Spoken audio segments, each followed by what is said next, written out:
Halo semuanya, perkenalkan saya Jessica Stephanie dari kelas PSKN 24A dengan NIM 423210052. Nah, kali ini kita akan membahas mengenai pengantar pendidikan Pancasila.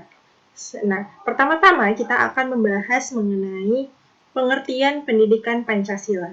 Nah, pendidikan Pancasila ini adalah usaha sadar untuk membentuk mahasiswa menjadi pribadi berpengetahuan, bersikap baik, dan terampil dengan nilai-nilai Pancasila sebagai guiding principle.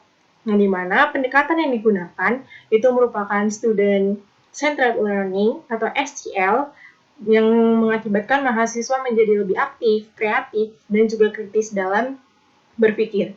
Nah, tujuan utamanya adalah membentuk good citizenship dan profesional yang berkarakter Pancasila. Selanjutnya, dinamika dan tantangan pendidikan Pancasila. Adapun dinamika dalam pendidikan Pancasila ini adalah perjalanannya yang cukup panjang sejak awal masa kemerdekaan, era Orde Baru, lalu reformasi, hingga penguatan lewat UU nomor 12 tahun 2012.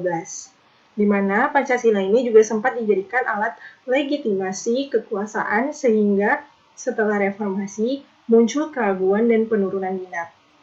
Adapun tantangannya dibagi menjadi dua, ada faktor internal dan faktor eksternal. Nah, faktor internalnya dapat dilihat yang pertama kurangnya minat mahasiswa, dan yang kedua SDM pengajar terbatas, dan yang ketiga adalah metode pembelajaran yang kurang inovatif.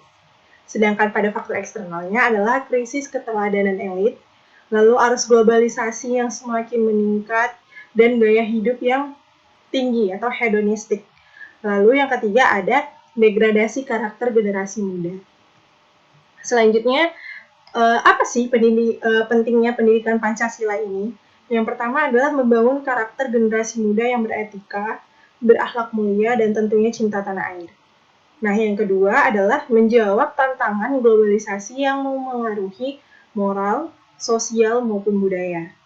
Yang ketiga, soft skill, seperti tanggung jawab, kepedulian, dan integritas jauh lebih menentukan kesuksesan dibandingkan dengan hard skill.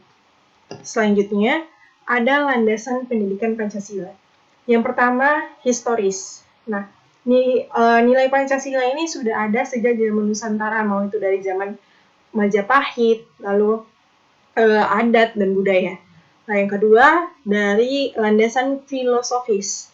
Nah, Pancasila sendiri ini menjadi sintesis antara individualisme ataupun liberal dan kolektivisme atau komunis. Jadi Pancasila ini adalah jati diri bangsa. Nah, yang ketiga ada sosiologis. Nah, Indonesia ini sangat majemuk, jadi membutuhkan ideologi pemersatu yang seperti kita ketahui Indonesia ini sangat beragam ya.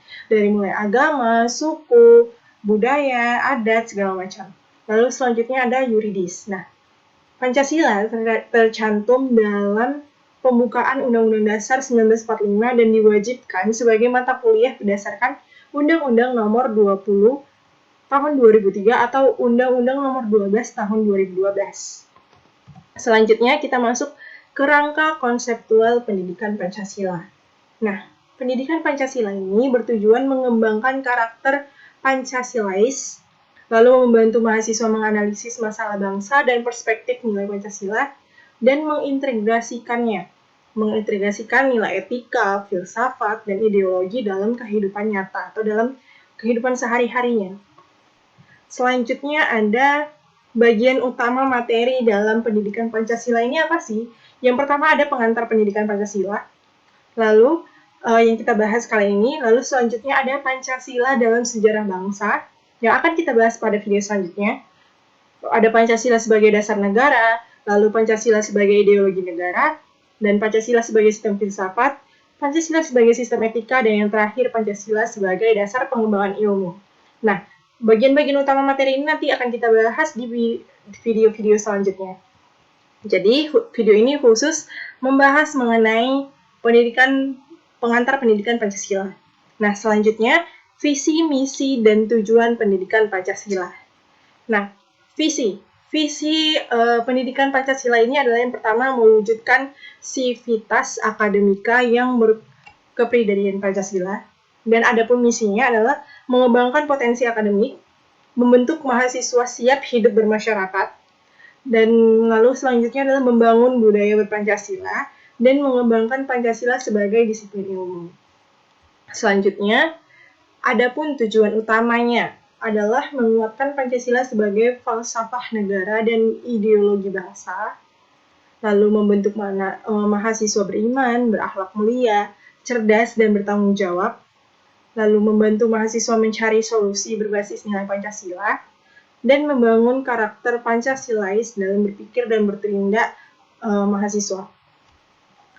Nah, capaian pembelajaran yang diharapkan mahasiswa mampu yang pertama berpikir kritis, rasional, dan analitis, lalu menyelesaikan masalah dengan nilai-nilai Pancasila yang dimana menjunjung tinggi kemusyawarahan, lalu memahami Pancasila sebagai ideologi yang paling sesuai bagi bangsa Indonesia, dan mengimplementasikan bagaimana nilai Pancasila itu diterapkan dalam kehidupan nyata atau dalam kehidupan sehari-harinya mahasiswa tersebut, lalu berkarakter ilmuwan profesional yang Pancasilais.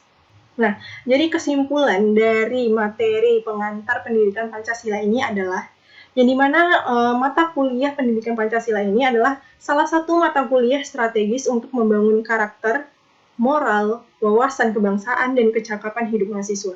Jadi pendidikan Pancasila ini berfungsi menjaga identitas bangsa di tengah hiruk-pikuknya tantangan global, serta membentuk generasi muda yang cerdas, beretika, dan tentu berintegritas.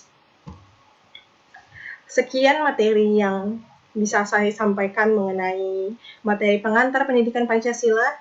Sekian dari saya. Akhir kata, terima kasih.